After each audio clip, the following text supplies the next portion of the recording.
पूर्वी खबर। आसनसोल गुरुद्वारा प्रबंधक कमेटी के अध्यक्ष अमरजीत सिंह भरारा ने विरोधियों के आरोपों पर पलटवार करते हुए चुनावी दंगल में सीधी चुनौती दे डाली है। मुर्गासोल के गुरु नानक नगर में आयोजित संवाददाता सम्मेलन में भरारा ने गुरचरण सिंह भरारा गुट द्वारा लगाए गए धांधली के आरोपों को दुर्भाग्यपूर्ण और तथ्यहीन करार देते हुए साफ किया कि मतदाता सूची 2016 के नियमों के अनुसार ही है और इसमें केवल पारदर्शी तरीके से नाम जोड़े या हटाए गए हैं।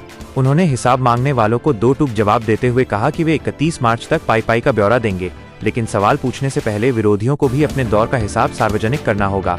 अमरजीत सिंह भरारा ने रेल पार के मतदाताओं को शामिल करने के दबाव को गैर कानूनी बताते हुए नियमों से समझौता करने से साफ इनकार कर दिया। अपनी उपलब्धियों की हुंकार भरते हुए उन्होंने कहा कि उनके कार्यकाल में बने गुरुद्वारे आज पूरे बंगाल की शान हैं। फिर भी यदि विरोधियों को मतदाता सूची पर इतनी ही आपत्ति है तो कल 6 मार्च होने वाले चुनाव अब अनिश्चित काल के लिए स्थगित रहेंगे। श्री वाहिगुरु जी की फतेह। मैं आसनसोल की सिख संगत के बिहाफ पे आप सबका बहुत बहुत आभारी हूँ कि आप लोग इतने शॉर्ट समय में समय निकाल के हमारे पास आए हैं। पहली बात तो ये है कि सिख समाज की चीजों में बहुत कम जरूरत पड़ी है प्रेस कॉन्फ्रेंस करने की, लेकिन हमारी मजबूरी क्या हुई है कि जो हमारा दूसरा धड़ा है जो इलेक्शन में उतरा था, क्योंकि उन्होंने परसों अपने राजा रिजोर्ट में बुला के एक प्रेस कॉन्फ्रेंस की, तो उनकी चीजों का जवाब अगर हम नहीं देते, हम चुप रहते हैं, तो कहीं ना कहीं साइलेंस का मतलब एक्सेप्टेंस हो जाता है। तो हम उस चीज में नहीं जाना चाहते थे, इसीलिए हमने आप सबको रिक्वेस्ट किया है कि आप लोग समय निकाल के आए। मैं बहुत शॉर्ट में आप सबको पूरी बात समझा देना चाहता हूँ। 18 तारीख को हमारे यहाँ नया गुरुद्वारा साहब जो हमारा गोदरी का, जिसका हम बोलते हैं प्रकाश हुआ, हमारे लिए उससे ज्यादा मुकद्दस दिन या प्योर दिन या पवित्र दिन नहीं था, क्योंकि ये बहुत ही पुराना हमारा ऐतिहासिक आसनसोल का गुरुद्वारा रहा है, जिसका पूरा का पूरा सुंदरीकरण तो छोटा शब्द होगा, जमीन से लेके जड़ से लेके संगत ने मिलकर इसको पूरे का पूरा नया बनाया। उस दिन हमारी कमेटी ने ये डिसाइड किया कि आज के दिन, क्योंकि हमारा कार्यकाल जो है वो खत्म हो रहा था, तो हम लोगों ने फैसला किया कि उससे ज्यादा अच्छा दिन कोई नहीं होगा जो हम अपने इलेक्शन को अनाउंस कर दिया। मैं एज ए प्रेसिडेंट उस दिन हमने ये अनाउंस किया कि हमारी जो इलेक्शंस हैं वो इमीडिएट कॉल फॉर की जाएंगी, और जिस तरह पिछली बार अनिल सिंह गंभीर चेयरमैन थे, उसी तरह सेम तरीके से हमने उन्हीं को रीनॉमिनेट किया, क्योंकि पिछली इलेक्शन भी बहुत शांतिपूर्ण तरीके से खत्म हुई थी, तो हम चाहते थे कि वही हमारे दोबारा इलेक्शन कमिश्नर। शॉर्ट में ये था कि हमारी जो डेट्स थी नॉमिनेशन की वो 23 और 24 फरवरी थी। 25 को फॉर्म सबमिशन था, 26 को विड्रॉल, 2 मार्च तक वोटर लिस्ट फाइनल, और 6 को इलेक्शन जो आने वाला कल है। ये सब चीजें आप लोगों ने जरूर कल भी वहां सुनी होंगी, परसों। मेरा आपको ये दोहराने का मतलब क्या है, इस प्रोसेस को जो दूसरा दल है जो हमारे साथ इलेक्शन लड़ना चाह रहे थे, उन्होंने इस प्रोसेस को पूरा और पूरा अपनाया। उन्होंने बाकायदा सारा प्रोसेस फॉलो किया, नॉमिनेशन फॉर्म लेने का, साथ में 5-7 आदमी लेके जाना, जो तरीका है हम भी जाते हैं दिखाने के लिए कि संगत हमारे साथ है। साथ साथ उन्होंने नॉमिनेशन फॉर्म भर के जमा भी किया, साथ में 31,000 रुपया जमा किया जो गुरुद्वारे की फीस होती है। वेट किया, विड्रॉल का दिन पार हुआ, उन्होंने विड्रॉ नहीं किया, और उसके बाद वो कंटिन्यूअस कैंपेनिंग में लग गए। जब मैं बोलता हूं कंटिन्यूअस कैंपेनिंग का मतलब है आसनसोल के एक कोने से लेके दूसरे कोने तक उन्होंने कैंपेन करना शुरू कर दिया। अब जब कोई आदमी कैंपेन करता है, घरों में जाके बूथ स्लिप देता है, लोगों को डिस्कस करता है, उनको बुलाता है, उनके साथ मीटिंगें करता है, उनके घर जाता है, तो नॉर्मल आदमी यही सोचता है कि ये इलेक्शन के लिए पूरा तैयार है। हम लोग भी अपना इलेक्शन प्रोसेस कर रहे थे, हमको कहीं भी ये उम्मीद नहीं थी कि ये प्रोसेस किसी कारण भी रुकेगा। उस दिन अचानक जो ये बोलते हैं कि झमेला हुआ, इस झमेले का कारण मैं आप लोग के सबके सामने जन तक करना चाहता हूं, और खास करके जो पीछे आसनसोल की संगत बैठी हुई। झमेला इस कारण से हुआ कि हमारे यहाँ एक सिखों के बीच में एक बिरादरी है जिसको हम भाटड़ा बिरादरी बोलते हैं, जो दांतों के कामों में या तरह तरह के दो एक छोटे और कामों में अपना बिजनेस चलाते हैं। वो ज्यादातर रेल पार में सेटल्ड है। उनका अलग से गुरुद्वारा है, वहाँ एक नहीं दो, एक पुराना एक नया है। उनकी वहाँ अपनी गुरुद्वारा प्रबंधक कमेटी है, उनका वहाँ प्रधान है, सेक्रेटरी है, सब कुछ है जो कई दशकों से चल रहा है।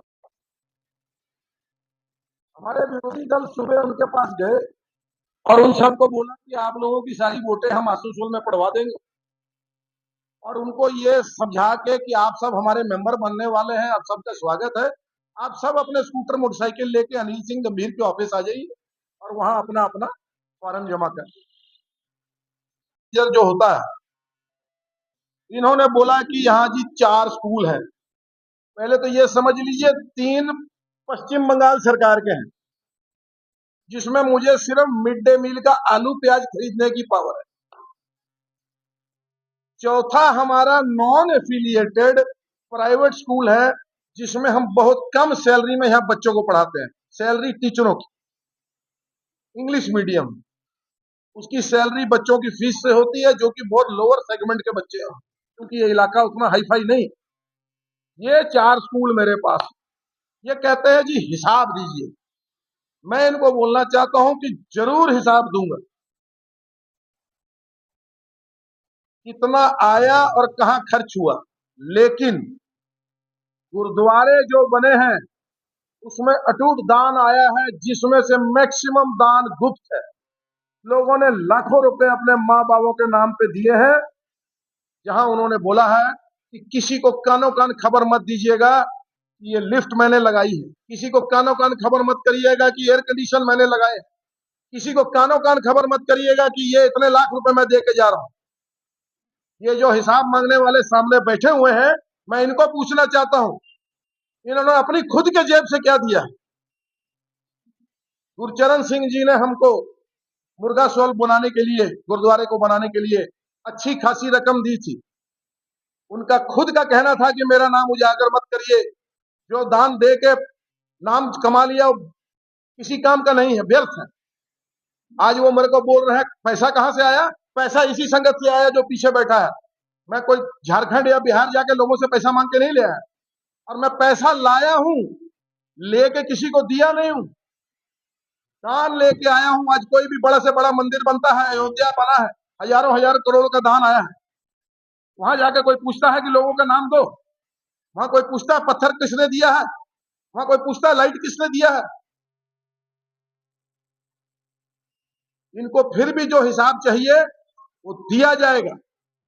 31 मार्च आ रही है, जो गुरुद्वारे की आमदन है, जो खर्च हुआ, हमारी ढोलक के पैसे से हमारी मुश्किल से तनख्वाह और बिजली बिल निकलती है, ये जो 4 सामने बैठे हुए थे उस दिन प्रेस कॉन्फ्रेंस में, उन सबको जग जाहिर है।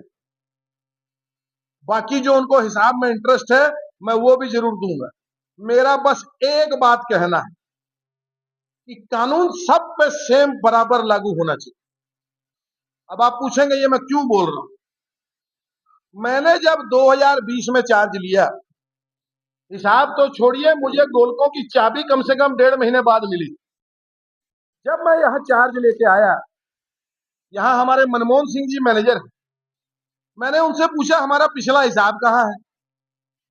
उन्होंने कहा जी मेरे पास तो जो हिसाब है मैं आपको बता सकता हूं, बाकी आप प्रधान साहब से पूछ लें।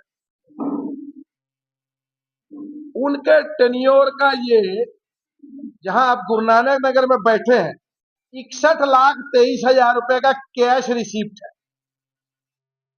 जिसके सारे बैंक के वाउचर यहां पड़े हैं।